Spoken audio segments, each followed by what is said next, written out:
নমস্কার বন্ধুরা, কেমন আছেন? আশা করি সবাই ভালো আছেন।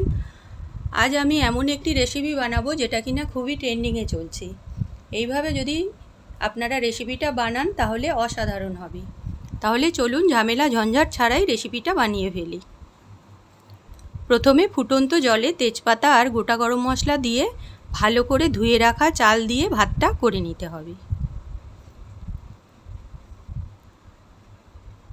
ভাতটা ঝরঝরে হওয়ার জন্য ভাত ফোটার সময় 2 চা চামচ রিফাইন অয়েল দিয়ে দিতে হবে।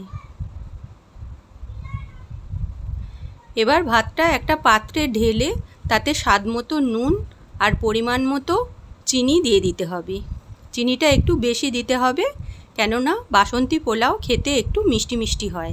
মিষ্টি মিষ্টি হলে খেতে বেশি ভালো লাগে।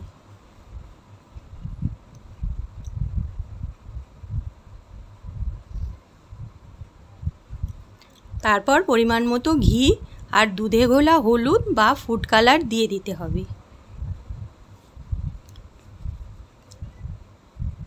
এরপর কড়ায় ঘি দিয়ে পরিমাণ মতো কাজু ফ্রাই করে নিতে হবে। আবার ঘিয়ের মধ্যে পরিমাণ মতো কিশমিশ ফ্রাই করে নিতে হবে, নিয়ে ভাতের মধ্যে দিয়ে দিতে হবে।